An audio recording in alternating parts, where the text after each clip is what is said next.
amigos telespectadores, sejam sempre bem-vindos a mais uma edição do Plantão de Notícias. E vocês conferem conosco as principais manchetes desta edição. Mega Feirão Serasa, mais uma oportunidade para quem quer colocar as contas em dia. Confira as diferenças de sintomas entre dengue, zika e chikungunya, doenças transmitidas pelo Aedes aegypti. Médica que estava desaparecida é encontrada enterrada no quintal da própria casa em Rio das Ostras. Ponte Rio-Niterói completa 50 anos de existência. Teresópolis brilha em competição estadual de xadrez com 4 medalhistas. Diante do aumento da inadimplência no mês de janeiro, o governo federal está, junto com o Serasa, iniciando nesse mês de março, mais um mega feirão Serasa e Desenrola, que vai até o dia 28 de março, com o objetivo de ajudar milhões de brasileiros a voltarem a ficar adimplentes.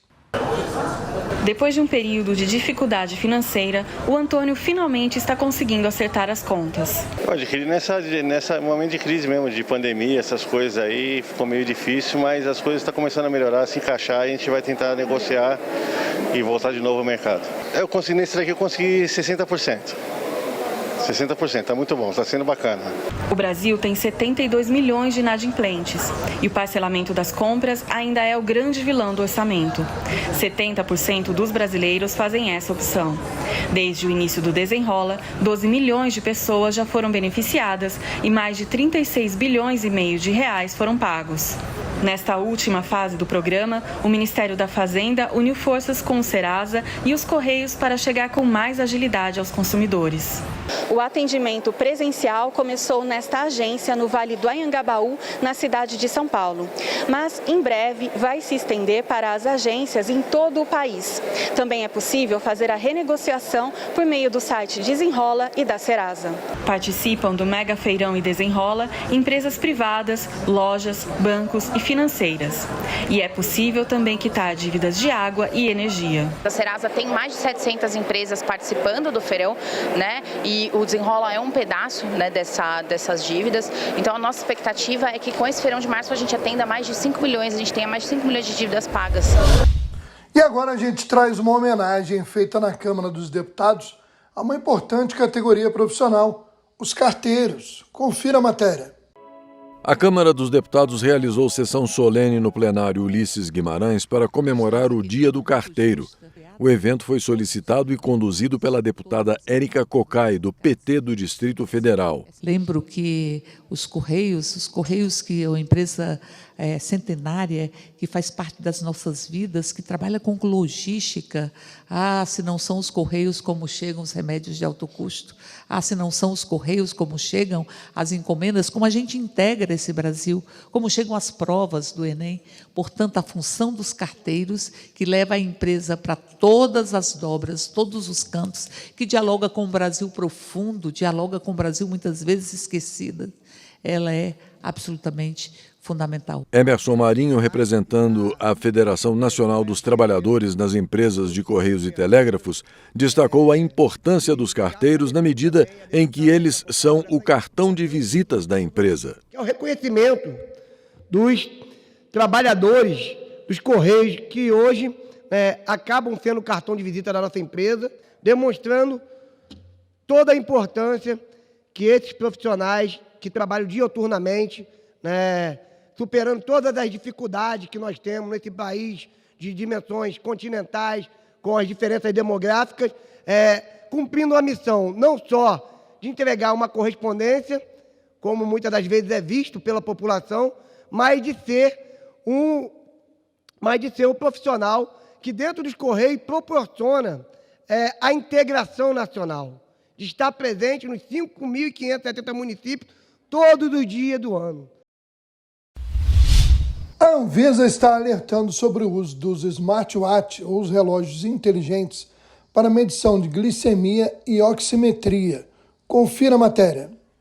Medir a taxa de glicemia várias vezes por dia é um hábito da Carol desde os 11 anos, quando descobriu que tinha diabetes tipo 1. A doença torna insuficiente a produção de insulina, hormônio que regula a glicose no sangue. A glicose, se a gente não tiver um controle, ela realmente vai ficar muito alta ali no sangue, não vai entrar dentro das células.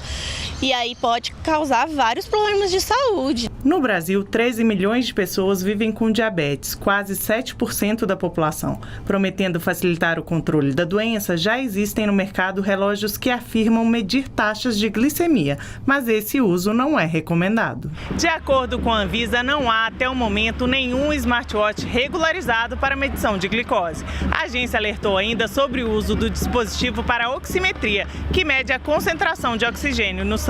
Isso porque não existem estudos com evidências robustas sobre o desempenho dos relógios inteligentes nessas funcionalidades. Já há algum tempo existem estudos de pessoas tentando procurar relógios inteligentes para facilitar a vida do paciente com diabetes, mas aqui no Brasil, com a nossa agência reguladora, a gente ainda não tem validação dos dados.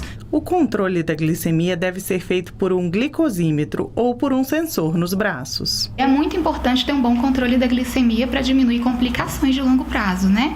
Tanto aquelas complicações que a gente às vezes está habituado a ver, o paciente que perde visão, o paciente que vai infelizmente para a hemodiálise, tanto as complicações crônicas de longo prazo, que é o que leva maior risco de mortalidade na pessoa com diabetes, que é um infarto. A Carol sabe muito bem dessa importância e, por isso, diz não acreditar em medições por relógios. Eu continuaria furando o dedinho para ter mais certeza, né? Até porque os relógios eles não têm um respaldo, né?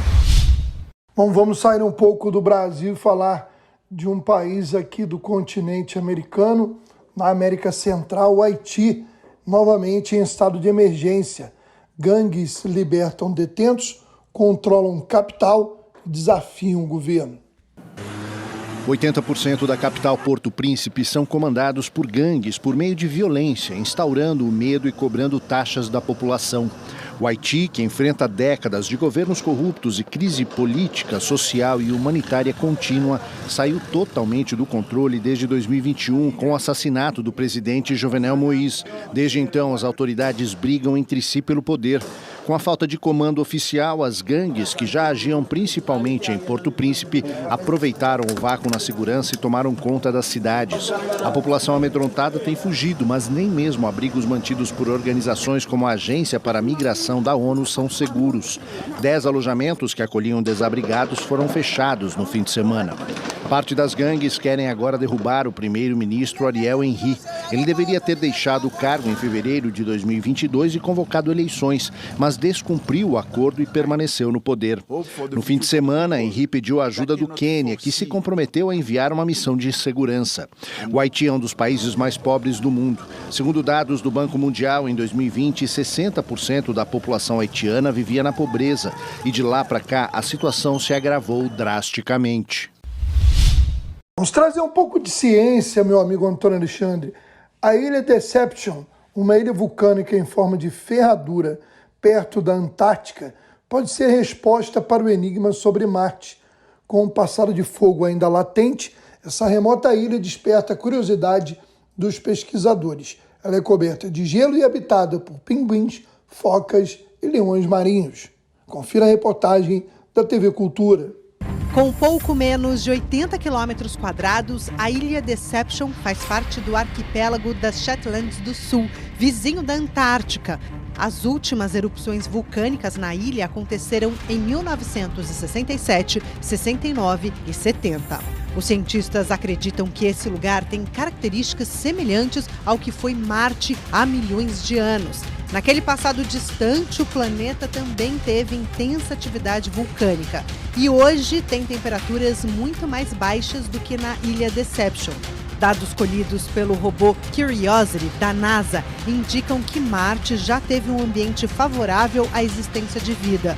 Em algum momento teria ocorrido uma erupção vulcânica que alterou a atmosfera do planeta, permitindo o surgimento de rios e oceanos que mais tarde evaporaram. Basicamente, o que os pesquisadores procuram entender é como a vida se adapta a condições criadas pela atividade vulcânica ou pelo frio extremo.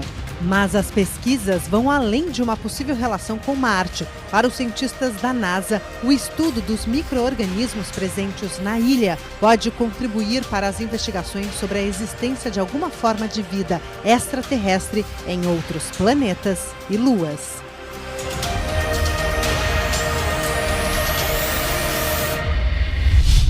Bom, a gente traz agora informações do estado do Rio de Janeiro. Confira. Os veículos que tenham como destino a Baixada não poderão trafegar nessa faixa exclusiva para os moradores da Ilha do Governador e passageiros do Aeroporto Internacional Tom Jobim. Nesta primeira semana, o funcionamento será apenas educativo. A multa só será aplicada a partir do dia 11 desse mês. Passageiros do metrô maiores de 65 anos que ainda não têm o cartão de gratuidade podem embarcar de graça até o dia 28 desse mês. A medida já está em vigor e basta apenas mostrar o documento de identidade. Com a volta às aulas, o metrô decidiu dar prioridade ao atendimento aos estudantes que devem se dirigir ao posto de gratuidade na Estação Central do Brasil. E uma das obras mais emblemáticas do estado do Rio de Janeiro completa 50 anos ligando a capital fluminense atual à antiga capital, ligando o Rio de Janeiro a Niterói. Confira mais detalhes. A construção da ponte começou em janeiro de 1969, durante os anos de chumbo do regime militar. Era um sonho antigo, iniciado ainda no reinado de Pedro II, e que levou mais de 90 anos para se concretizar. Após 6 anos de obra, finalmente a ponte foi inaugurada em 4 de março de 1974, com a presença do então general-presidente Emílio Garrastazu Médici. Foi um evento com toda a pompa que a circunstância do momento impunha, tempos do chamado milagre econômico brasileiro, desejo acalentado pelo regime militar para transformar o país em potência global, mas que não se concretizou. Era também a época das chamadas obras faraônicas, como as da rodovia transamazônica e outros megaprojetos. Cerca de 10 mil operários levantaram essa ponte, erguida a 72 metros acima da linha das águas. São 453 pilares de concreto, cravados em fundações submersas. As estruturas mais altas estão no vão central da ponte, sob o qual passam as grandes embarcações. As tecnologias usadas nessa construção ainda são empregadas nos dias de hoje. 200 engenheiros participaram dessa empreitada, um projeto todo ele made in Brasil, que virou modelo, referência e influenciou a construção de outras pontes mundo afora. E fechando esse giro de notícias, a gente fala sobre as diferenças entre sintomas de dengue, zika e chikungunya. Confira a reportagem da TV Brasil.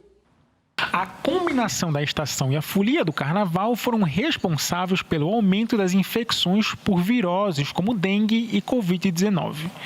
Febre, dor de cabeça no corpo são alguns dos sintomas mais comuns das doenças, que podem confundir o diagnóstico nos primeiros dias. As arboviroses são dengue, zika, chikungunya.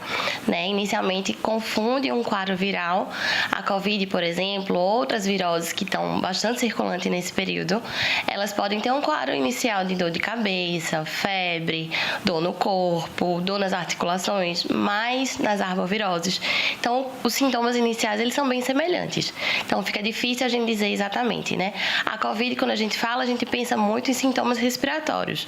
Por exemplo, coriza, tosse, falta de ar, dor no peito, são sintomas que podem aparecer durante o quadro, mas inicialmente eles são bem difíceis de discernir. É importante não se automedicar e procurar um posto médico nos primeiros sintomas, para diagnosticar corretamente a doença. No caso de dengue, a gente recomenda evitar anti-inflamatórios, nimesulida, ibuprofeno, cetoprofeno, que a gente costuma tomar quando tem dor de garganta, dor nas articulações. Paracetamol e dipirona são as medicações que a gente recomenda de uso geral.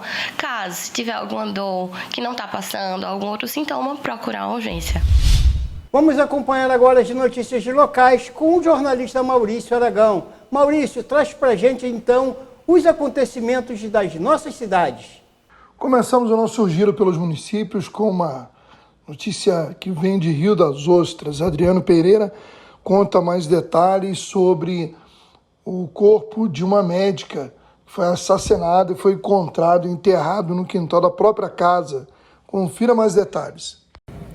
Uma médica identificada como Glaubênia Serpa Costa, de 53 anos, foi encontrada morta e enterrada no quintal de casa, na tarde desta segunda-feira, no bairro Ouro Verde, em Rio das Ostras. Segundo a polícia, ela foi morta em julho de 2023 e somente hoje o corpo foi encontrado. O principal suspeito pela morte de Glaubênia é o seu funcionário, que em depoimento confessou o crime e apontou a localização onde a faca estava escondida e onde o corpo foi enterrado.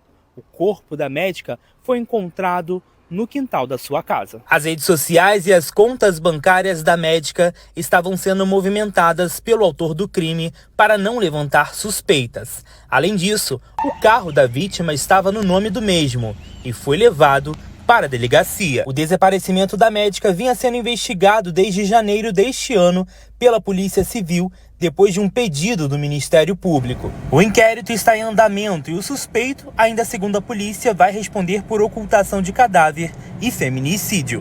O delegado responsável pelas investigações vai atender a imprensa na manhã desta terça-feira para passar mais detalhes sobre o caso. Mudando de região, mais uma vez problema de circulação de trens na madrugada dessa segunda-feira, prejudicando os passageiros de Guapimirim, das extensões Guapimirim e Vila Inhomirim, em Magé, principalmente os que precisavam ir ao centro do Rio de Janeiro ou de Duque de Caxias. Segundo a Supervia, a circulação foi interrompida em função de uma ocorrência no sistema de rede aérea. Não ficou claro o motivo, se foi furto de cabos, o que havia acontecido já em dezembro, quando, devido a furtos de cabeamento aéreo, o serviço também foi prejudicado. A Prefeitura de Teresópolis divulgou o boletim atualizado com os dados sobre os casos de dengue no município. Com a data do dia 4 de março, o boletim informa 321 casos positivos com 36 internações, 2 casos graves e nenhum óbito registrado. A Prefeitura alerta que em casos de sintomas, como manchas vermelhas no corpo, febre alta, dor no corpo e vômito, como a gente viu na matéria agora há pouco, sobre a questão das diferenças entre as doenças, o paciente deve procurar as unidades de atendimento 24 horas, a UPA, o SPA de Bom Sucesso ou a unidade de pronto atendimento Dr. Eitel Abdala, no bairro de São Pedro. Teresópolis conquistou 4 medalhas nas categorias Sub-12 e Sub-20 do Campeonato Estadual de Categorias de Xadrez, promovido pela Federação Estadual do Esporte. A competição aconteceu na cidade do Rio de Janeiro no último final de semana. Flora Sarmento foi campeã estadual feminino, levando ainda o 3º lugar na categoria Sub-12. Maria Eduarda Aragão foi campeã estadual feminino na Sub-20. Victor Vick Miller foi vice-campeão estadual também de Sub-20 e Cauê dos Santos conquistou o título de campeão estadual na categoria Sub-20. Vamos agora à previsão do tempo com o Clima Tempo. No Sudeste, o destaque fica principalmente para o litoral sul do estado de São Paulo, onde o alerta é de temporais. O volume da chuva é maior e, além disso, essas pancadas também devem vir acompanhadas de rajadas de vento de mais de 80 km por hora. Pancadas isoladas também devem ser esperadas no Triângulo Mineiro, boa parte do interior do estado de São Paulo, Belo Horizonte e a região de Serra, no Rio de Janeiro, boa parte do Espírito Santo. Apenas o norte de Minas Gerais é que deve ter muita nebulosidade e chance de chuva a qualquer momento. Bom, antes de encerrar aí o nosso plantão de hoje, vamos falar de esportes. A gente vai trazer a participação de Gabriel Andreso, que vai falar dos clubes menores do futebol do Rio de Janeiro, destacando a belíssima campanha do Nova Iguaçu. Mas a gente lembra que nessa quarta-feira o Botafogo que se despediu da Taça Guanabara goleando o Fluminense por 4-2, joga contra o RB Bragantino no Engenhão, jogo de ida da terceira fase da pré-Libertadores. Já o Vasco da Gama joga quinta-feira contra o Água Santa de São Paulo. O jogo será em São Januário, jogo único. O Água Santa joga pelo empate. Vamos conferir aí a participação do Gabriel Andrés. E aí, Gabriel?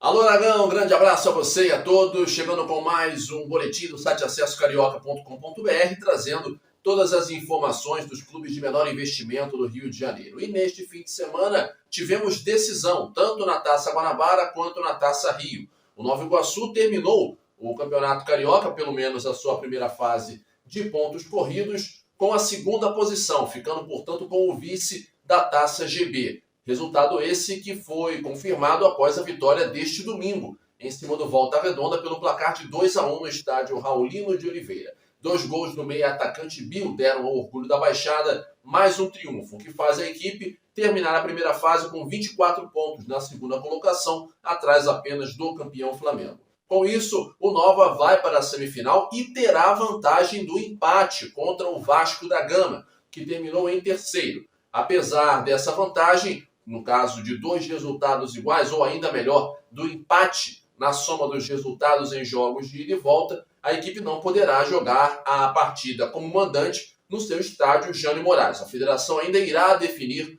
onde irão acontecer esses jogos. Provavelmente o primeiro jogo com o mando do Vasco será mesmo em São Januário, a segunda partida ainda em local a definir. Enquanto, é claro, Flamengo e Fluminense fazem a outra semifinal. Mas na Taça Rio, que é a competição que vale vaga na próxima Copa do Brasil, do ano que vem, também na Série D do Campeonato Brasileiro, 3 equipes de menor investimento irão representar a turma. A Portuguesa, o Boa Vista e o Sampaio Corrêa. Pois é, a equipe de Saquarema, que passou o campeonato quase todo na vice-lanterna, conseguiu uma reação fantástica, 3 vitórias nos últimos 4 jogos. Neste sábado derrotou o Audax por 4-0, o Audax já rebaixado, mas precisava torcer por derrotas do Madureira, do Volta Redonda e do Bangu. E não é que todas elas aconteceram. Já no próprio sábado, o Madureira perdeu para o Flamengo por 3-0, o Sampaio, por ter vencido por 4-0, conseguiu ultrapassar o Madureira no saldo, porque empatou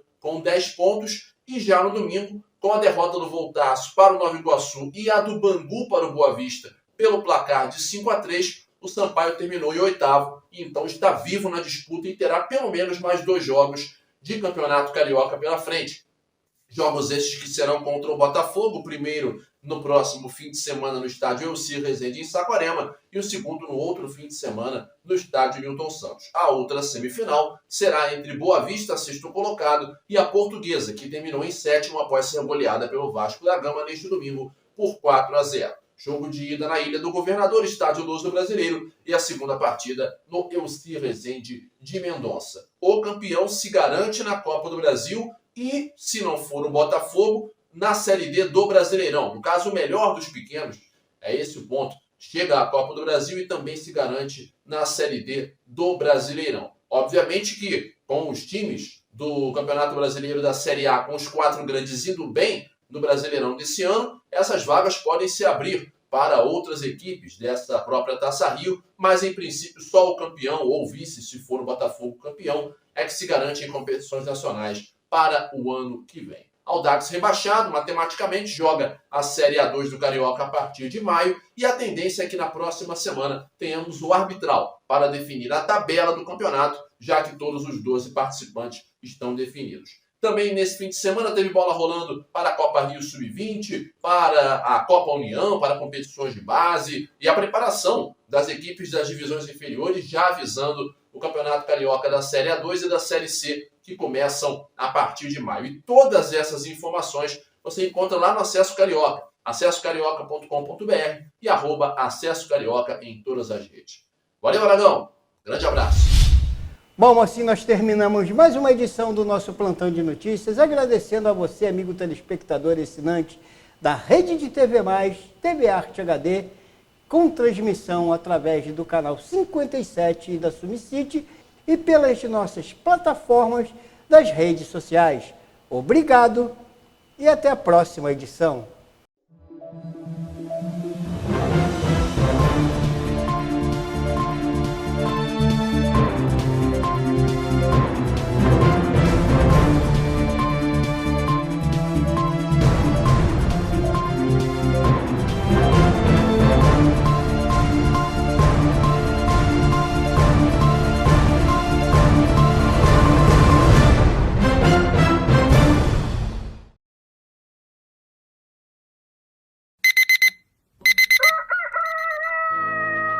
Tenho certeza que você já me viu por aí. No chão em que você pisa quando sai de casa, na iluminação e na drenagem, nas pinturas, calçadas e meio-fio, quebrando ou construindo em escolas ou hospitais. A convivência em sociedade depende da gente. Estamos na limpeza, praças, parques e onde você menos esperar, eu vou estar. Temos dedicado toda a atenção em transformar nossa cidade e melhorar a sua qualidade de vida. Nosso nome é trabalho.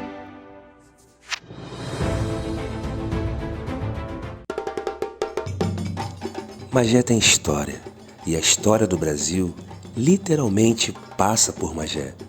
A lenda do encantamento da indígena Miringiba, o axé de Maria Conga e os milagres do padre José de Anchieta no Poço Bento. Aqui tem de tudo: praia, cachoeira, campo, cidade, tudo em um município só.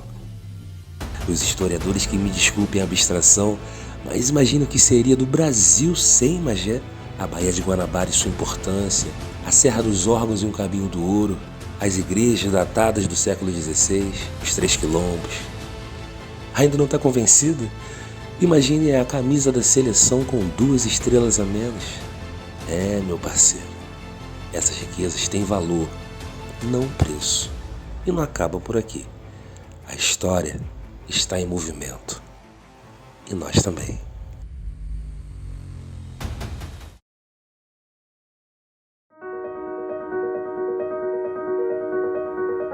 Vem pra Terê.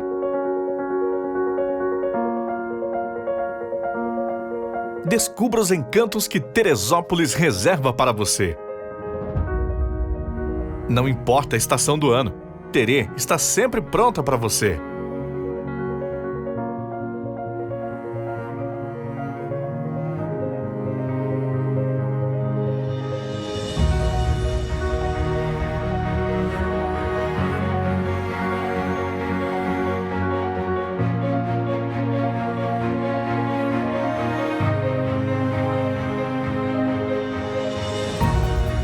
Estação Família.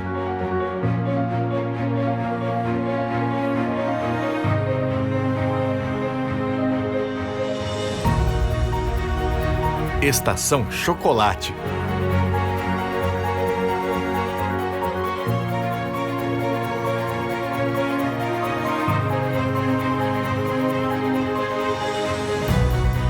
Estação Aventura, a capital nacional do montanhismo.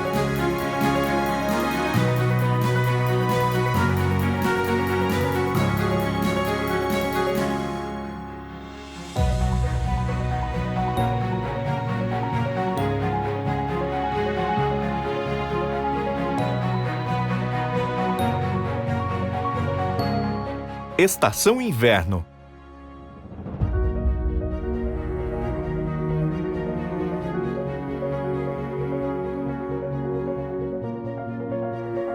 Estação Cerveja.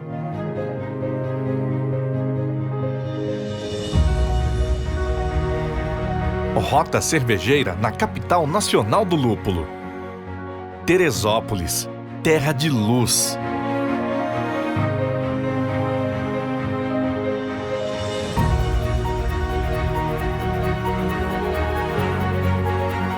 Vem pra Terê, Prefeitura de Teresópolis.